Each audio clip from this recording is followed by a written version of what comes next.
we're so excited that you're here with us today for our podcast.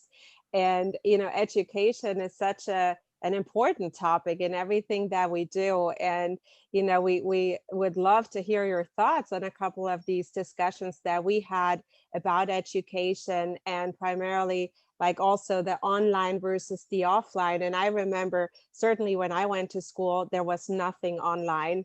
And even when I was teaching at the university, there was nothing online. And so teaching the class or even being within the class, we pick up on body language, we see who's engaged, we can kind of feel the room, so to speak. And now, obviously, with the COVID situation, but generally the development of education has gone more and more online. And so we would love to hear, how are you experiencing that? And is it the same type of experiences? Is it good? Is it bad? What's your take on it? Hello, thank you. That's a really good question. When the pandemic started, we had already, I think that was in March, that we were sent into our homes to teach. But prior to that, the semester had started end of January. So we had already been seeing the students, right? So we had already developed a relationship with them. Mm-hmm. And once we were teaching them online, it didn't feel too different, just in terms of developing a relationship, because teaching is about developing a relationship with your students. And so having done that already, we were just kind of dealing with the technology challenges. Students were told that they didn't have to turn on their cameras. And at first, I think my first response was, well, then why do I? You don't have to show your face. Why do I have to show my face? But I understand that, we all live in different environments. And so inviting people into our homes to see how we live was not a very comfortable space for students. I recognize that, and I honored that. I never ask my students to turn their cameras on unless they're taking a quiz. I need to know that they're actually taking it and not someone else. Yeah. Believe me, it does happen. Someone else in the house takes the quiz. But at first it just felt a little uncomfortable knowing that the students were choosing not to be seen. And these are students I knew. So it was different. I'd already been meeting them face to face, and suddenly, now they wouldn't show their faces to me. And so I had a problem with that at first. And I would have these conversations at the beginning of class and ask, what is it? What's really changed? We know each other. I've seen your face, you've seen my face. And I said, okay, I think that what is happening to all of us, not only is it such a personal space for us to be in, there's a paradigm shift happening for all of us at the same time. And I'm not talking about those people who were already online and learning online. I'm not talking about those people. I'm talking about the rest of us who were not online. The paradigm shift becomes, how do I learn in this personal space? What does formal education look like, feel like in my home? Now my professors are inside my home. Not only are they in the home itself, but they're also in my personal space. So they're in my bedroom. I have a professor in my bedroom. That's an interesting point. So that, I think that has been a significant challenge. And so we're butting up against the personal space versus the public space. And I think that many of us are maybe not thinking about it the way that we should, in that just like, there's a certain kind of social etiquette that that most of us are aware of. When we're in the classroom, there is a certain etiquette, right? That takes place in that classroom. That's a physical space. The question now, what is the social etiquette online? And I think that we haven't, many of us have not developed that yet. Now that we've experienced naked people on camera, and members of parliament in Canada. Exactly, right? Yeah. Not just the classroom. And now we have to figure out what are the social etiquette objectives. And so I think perhaps what we need to do is try and create that with our students, absolutely, at the beginning of a semester, you know, so that it's a group. I think we all have to be committed to the same thing, right? Yeah. So by asking the group to be involved in developing the etiquette, there's buy-in, as opposed to the etiquette coming from top down.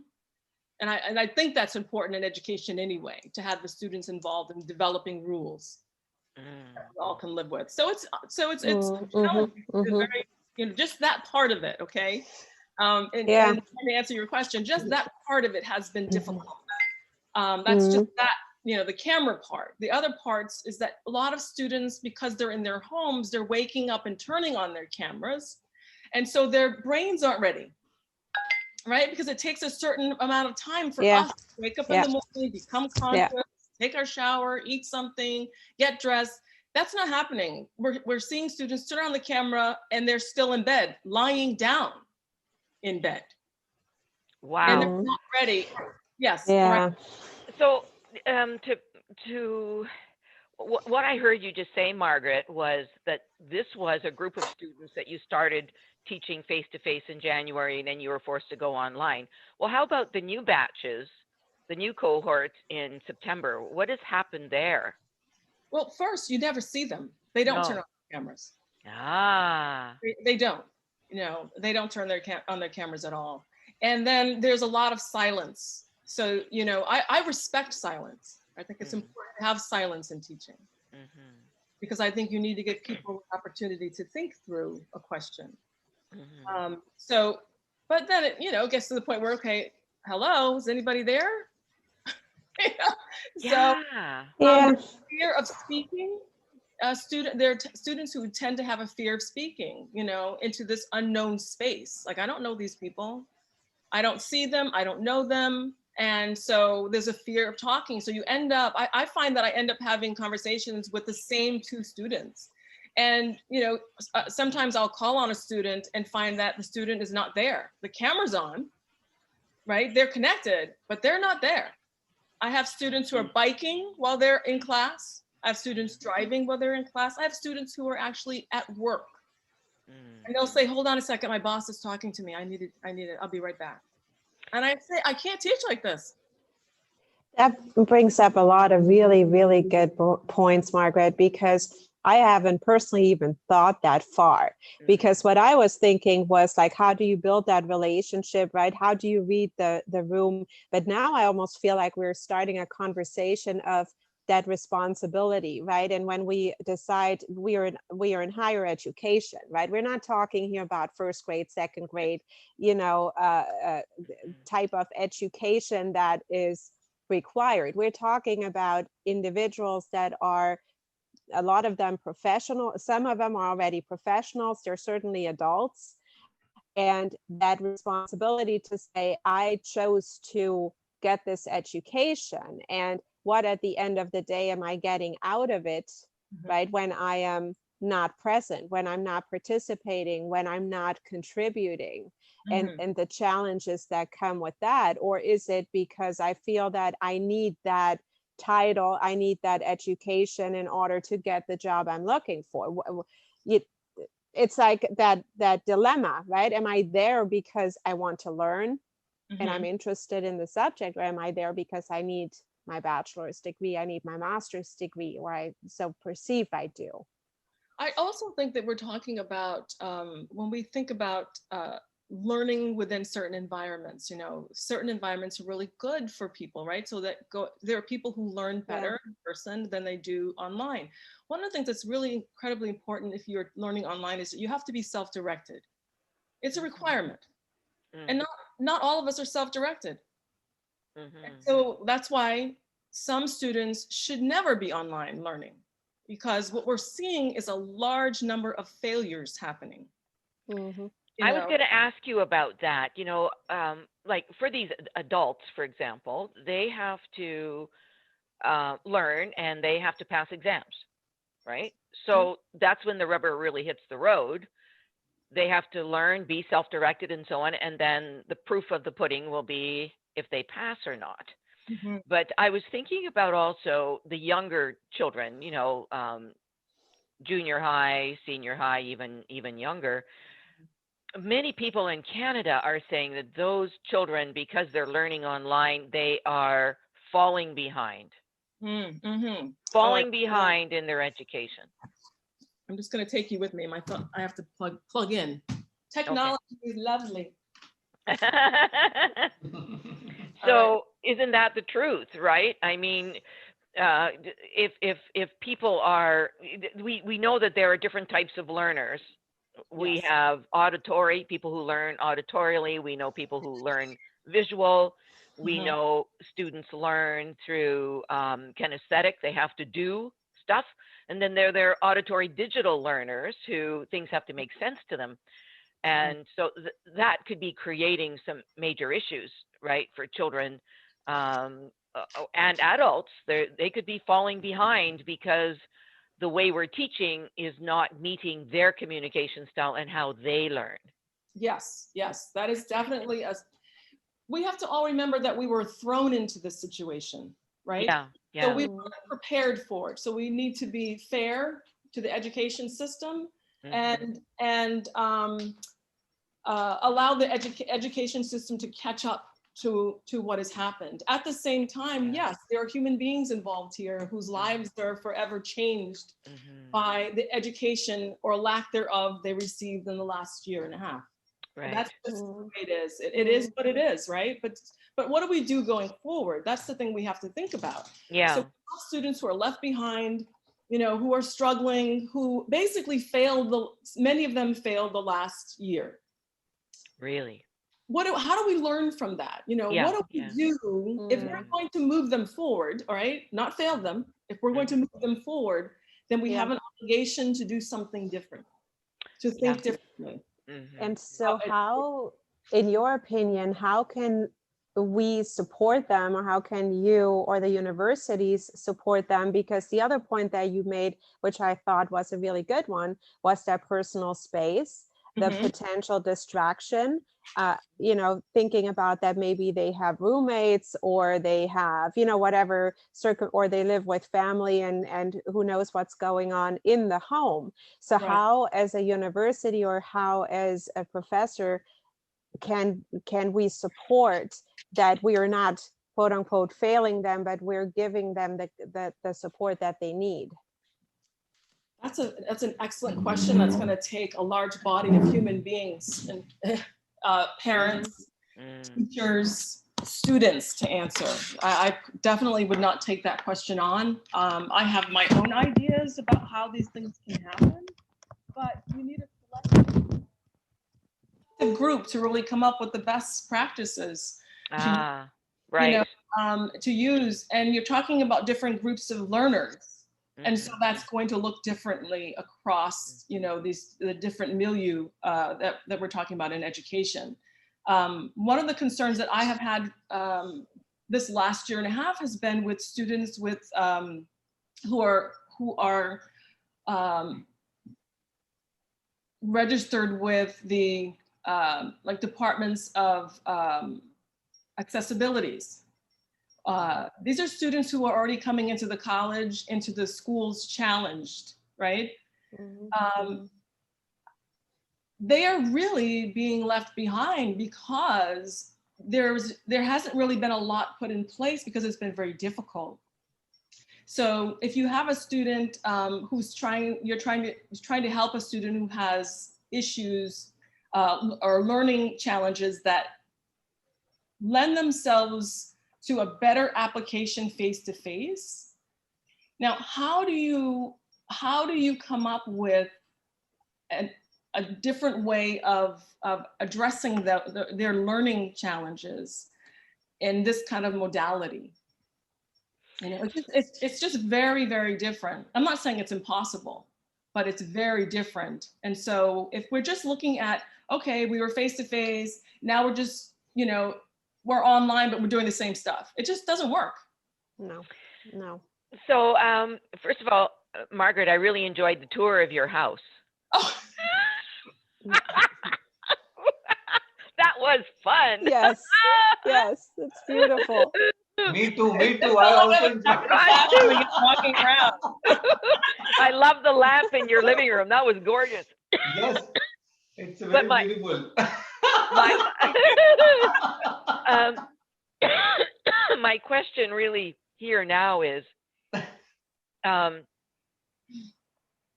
we don't know. I mean, there could be, I just read yesterday that there's another virus surfacing in the US. Right. They're just, yeah. And we understand that, anyway, we don't know where all this is going. Right. But I'm guessing that a lot of education in the future will be done online. Well, I think that what we're finding is, what we've learned is that there is another way, right? So the hybrid, right, or the new term, I think one of the deans just told me the other day, is high flex. I think that's the new term. High flex, okay. High flex. So basically, you're looking at models of hybrids, right? So you'll have a class that for college, if a class runs 2 days a week, one of those days will be in person and the other will be online. I mean, those work. They were working before all of this happened. The hybrid model was being used. It was working. It works with students who are having difficulties as well, because they have that opportunity to be in class at least 1 day a week. Now with K through 12, I believe that, I know that we will have a new mayor soon, and there's talk of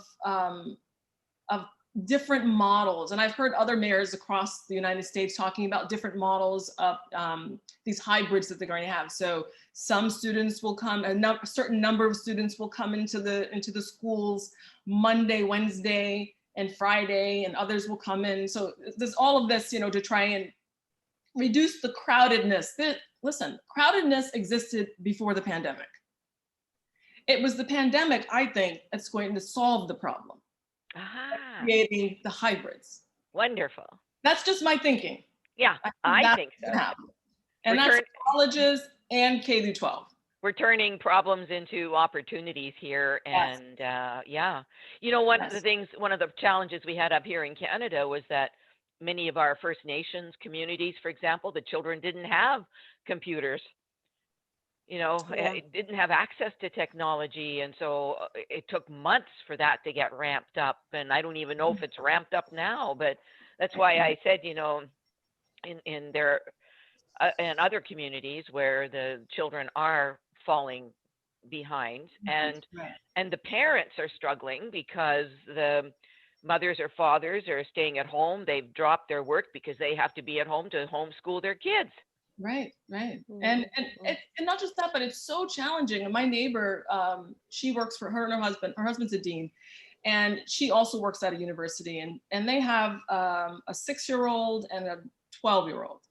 And she was saying, it's just impossible. Have all these students to see, and I have to help my kids with their homework. And not just that, but I have to help them pay attention. Yeah. So it's not just helping your child, with the homework. That's kind of the easy stuff compared to the fact that, okay, my son is no longer sitting at the computer. Where did he go? I turned my head to work on something. My son is missing. Yeah. It's certainly like new things that come in that we just never really thought about, right?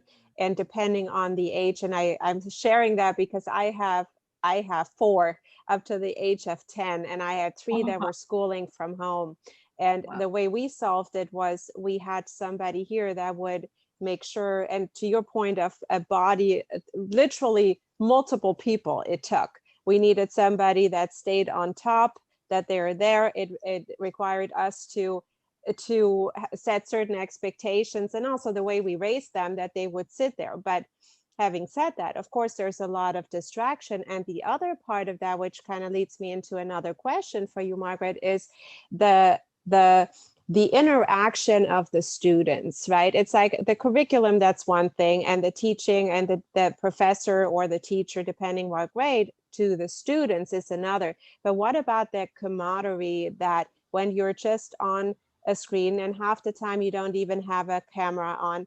How do you build that, like all of that social interaction that I believe as human beings we need, right? And part of that, we go out, we meet with, especially during student lives, we meet, we go for coffee, we grab something to eat with our friends. None of that is happening when we're solely online. We're looking at the same walls we've seen at nighttime, at daytime. And so how do we, or where do you see that component, that social component? How can we bring that back where people can thrive overall, not just as far as the academics? Well, it depends on the programs that you're using too, because whether you're using Zoom or Blackboard or Canvas, all these programs have social components to them. There are things called breakout rooms. We know that because we go to conferences and we go into breakout rooms, talk with people. Some of the problems with breakout rooms for my students has been that it's the same thing that would happen in person. I said to them, so Johnny doesn't want to talk to you. I can't force them to have a conversation with you. So what I've done is, instead of putting them in groups, and I learned this through research that I did at Queens College when I did this research on immigrant Chinese students and silence. Because a lot of the students in my classes who were immigrant Chinese would not speak in a large group. And so what I did was I modified it. And I said, okay, from now on, there are no groups, there are only pairs. And you have to talk to the other person. Because that's how you earn your points. You earn your points by the conversation that you have. Okay, so it's having the conversation, and then we talk about the quality of the conversation later. We have to start the conversation first. So that's what I've been doing with my students, is having them talk to each other.